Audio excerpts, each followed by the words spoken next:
Namaste guys and welcome back to Inara. I know I haven't uploaded a video in the longest time, but that's because the last few months have been a roller coaster ride for me emotionally.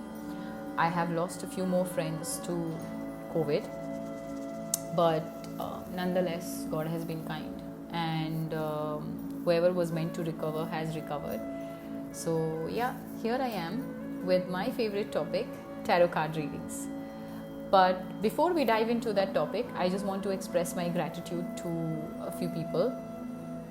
I was trying to standardize my introduction for all my videos, and the clip that you see in the beginning of the Mahadev temple has been created by Mahesh.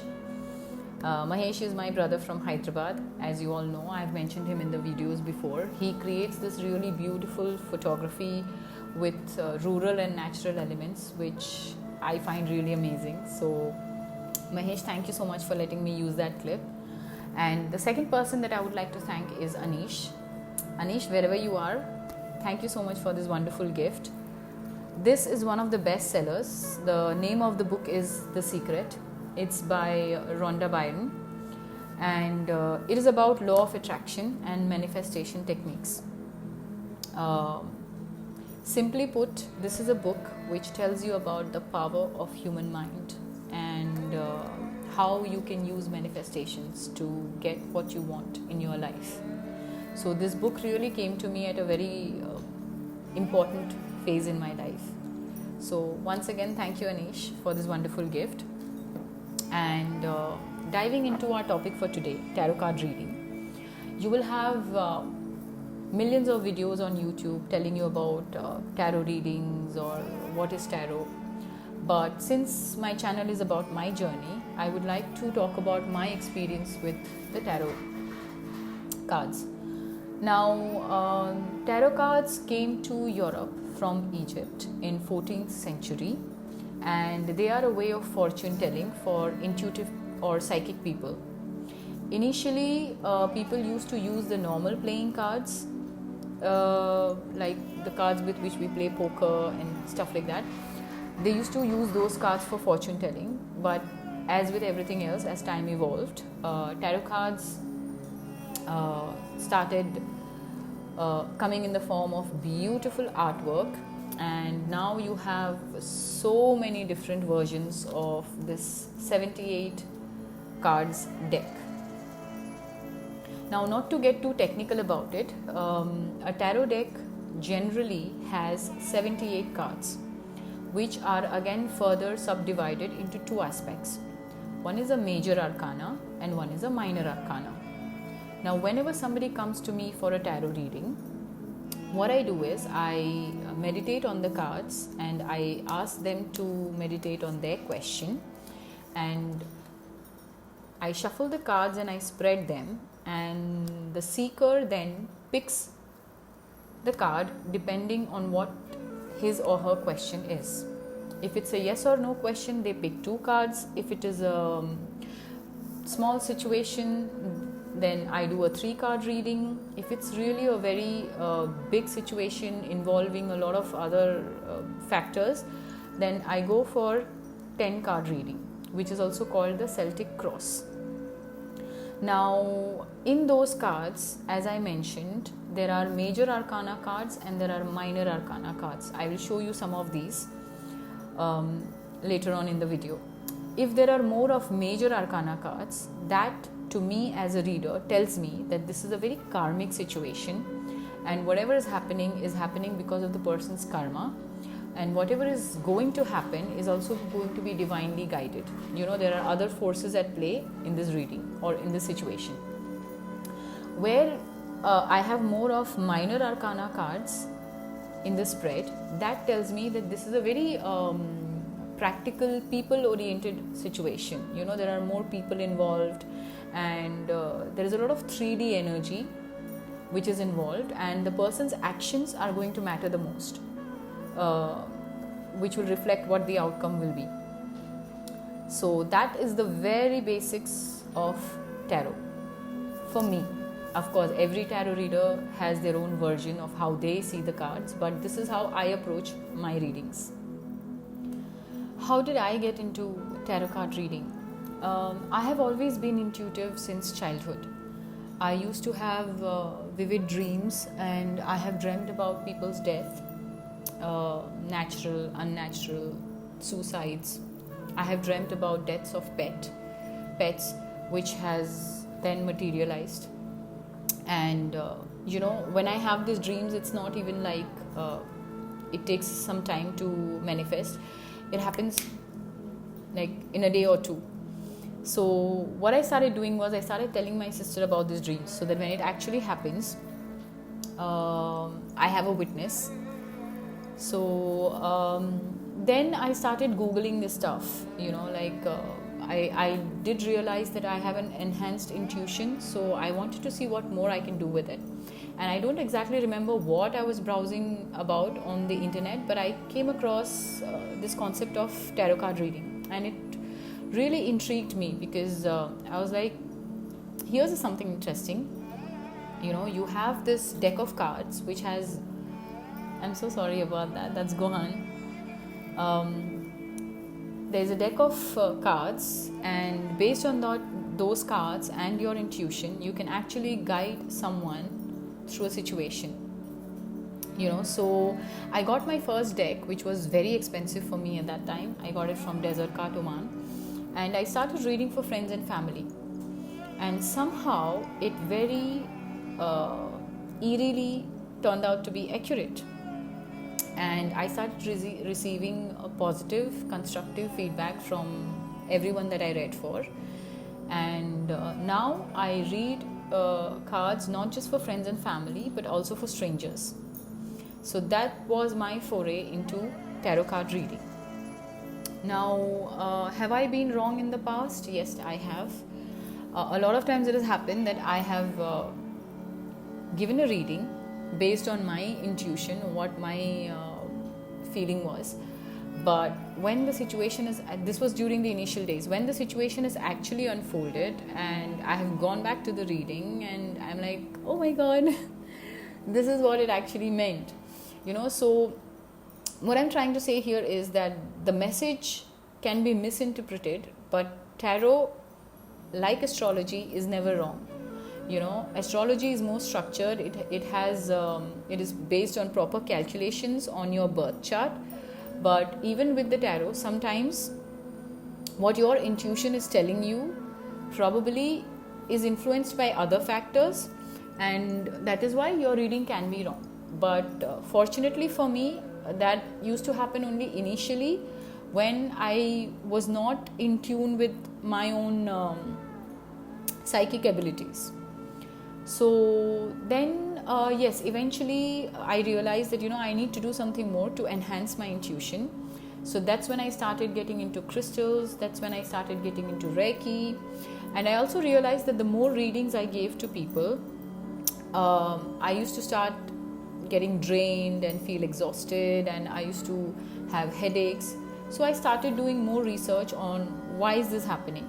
And then one thing led to another, and then that's when I discovered that a tarot reader also needs to protect themselves, because I am tapping into your energy, which could be ranging from depression to anxiety to fear to sadness.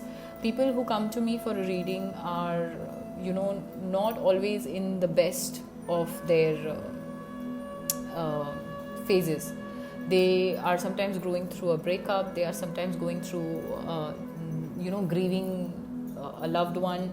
So when I'm tapping into that energy, I'm also opening my energy field, and sometimes the energies spill over and it affects me. I mean, it's human, So that's when I got into Reiki. So then I thought to myself that if I'm really enjoying this, I should do it in a more structured way. So then I got myself a master tarot reader degree online, and also I completed my 3 levels of Yusei Reiki. So now I'm much more balanced and well armed to give fruitful guidance to anyone who comes to me for a reading. So now let me introduce you to my deck. This is my first tarot deck that I had bought for myself, and this is called the Gilded Tarot, and it has some beautiful artwork, and that is the reason why I got so attracted to it, and I spent a lot of money to buy it. And I have picked a few of my favorites from this deck, which I've had very interesting readings with. So the first one is the Lover's card. This is a beautiful card. It has a very beautiful energy, and whenever this card comes in a relationship question or in a situationship question, it tells me that this is a major arcana. It tells me that whatever the situation is, it's divinely guided, and if your karma is good, and if there is a relationship wherein you are having problems, you will sail through it because there is a higher power protecting this connection. So this is one of my favorite cards in the deck. Then I have the card which is feared the most. Well, almost one of the cards which is feared the most, the Tower. Mostly when I get this card in my readings, people are a little taken aback and they are shocked. But for me, this card is a positive card. It's my reality check card. What it shows you is that whatever you had in the situation till now wasn't built on a solid foundation, and because it was a stalemate situation, nobody was ready to take any action. God has intervened, and due to that divine intervention, everything has come crashing down. So now here's an opportunity for you to realize that what was not permanent. So now what you can do is, after this entire crash landing, you can actually build something solid, and use your experience to make sure that this doesn't repeat itself. So this is again a major arcana, where it tells me that there is going to be some incident which is going to be divinely guided, which will shake your world up, and yet something solid will come out of it. So yes. Then there is this guy, the Devil, and this guy normally comes in a situation where there is obsession, or where there is a narcissistic energy involved. It could mean addictions, depending on the other cards that come up with it. If the surrounding cards are good, positive cards, and this comes out in case of a couple, then it can indicate a lot of passion, a lot of attraction, physical attraction for each other. So every card has to be read as a whole reading along with the other cards. Yeah. But if somebody asks me that, Poonam, I want to know, how is that guy? Like, what's his nature? And if I'm just going to pull one card, and if this guy turns up, I will be a little concerned, because either he's a narcissist, or he's an obsessive person. He could be a possessive person, or at the same time, he could be very attracted to the person asking the question physically. So yes, this card has to be taken with a pinch of salt. Then I have a very important card, which is the Death card. Now normally whenever you go to any astrologer or any tarot reader, when this card comes, they are never going to talk about a physical death. This always means end of a cycle or a major transformation, okay, in a person or a situation, which can be good or bad, depending again on the other cards. But for me, in the last I started reading tarot from 2017. Only once this card has meant actual death of a person. And yes, as I mentioned earlier, that I lost a lot of precious friends to COVID.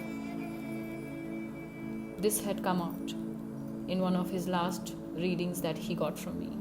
So yeah, it happens sometimes. This is a minor arcana, Two of Cups. This is my soulmate card. Again, very beautiful card. If it comes in a relationship reading, means you guys are soulmate and you guys will remain together no matter what. Your relationship is protected, but it means that you people are making equal effort to be together. So this is a minor arcana, but a very beautiful card. Now let's talk about commercialization of tarot readings.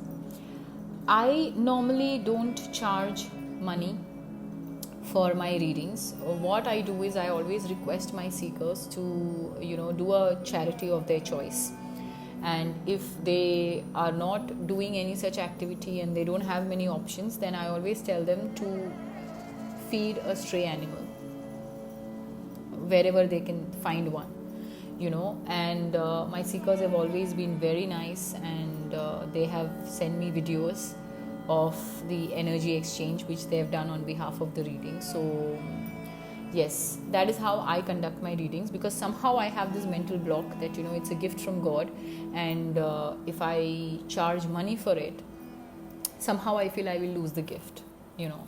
So having said that, whenever you go to a professional tarot reader, please do not question their fees, or do not question them charging you any amount for the reading that they give you. Simply because, see, for me, I have a 9-to-5 job. This is my passion. This is not my bread and butter. But for people who do this professionally, trust me, they invest a lot of energy into keeping themselves in that frame of mind so that they can guide you correctly. Tarot readers sometimes do back-to-back readings, and they are, constantly, they're doing the job of a counselor and also giving you divine guidance. So if you believe in it, only then go for it. Don't get a reading and then crib about their charges. It's not fair to them, because I do sessions with my friends, my family, and also sometimes I do sessions with other seekers, and I know how it affects me at the end of the session. I'm not always giving them good news, So it is my humble request that whenever you go to an astrologer, whenever you go to a tarot reader, please treat them the same way that you would go to a doctor. You will never question a doctor's fees. If you feel that a tarot reader is overpriced or they are asking you too much money, you can always choose another tarot reader. Nobody is forcing you to get a reading, and nobody is forcing you to seek answers. You are going to them because you need an answer. So if you need an answer, please respect their position and do the energy exchange sincerely. Yeah. Having said that, also in my case, I will not give readings for finances. I will not give readings for legal matters. I will not give readings for health issues.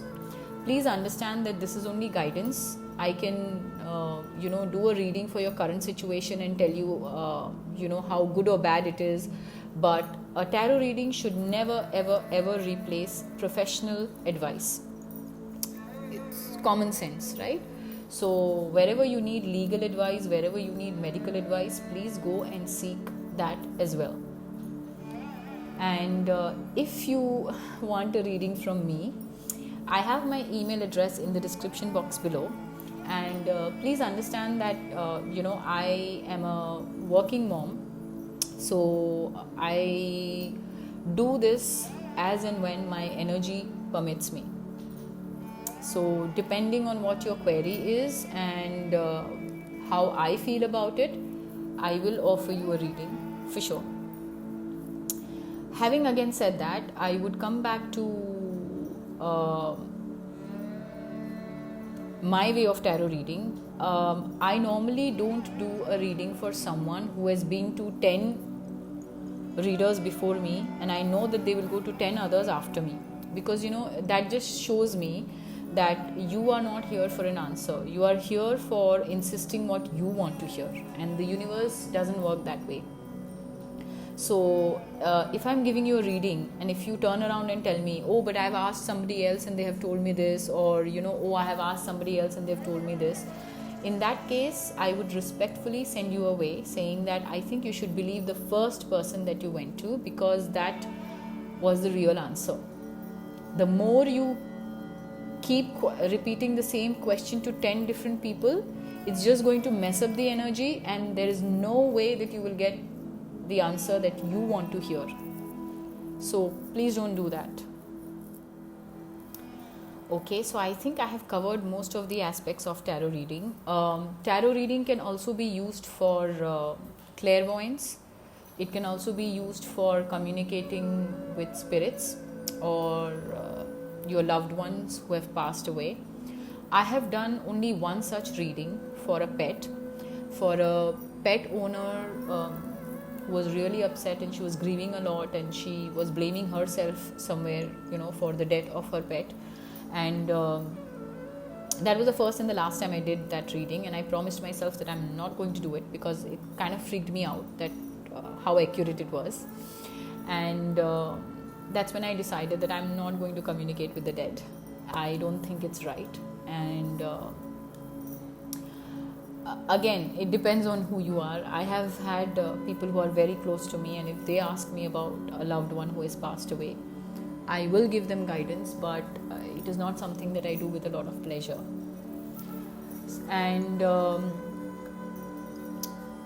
I think, yes, I have covered majorly everything that what I do with related to tarot. So if you want to get a reading from me, you will have to be patient.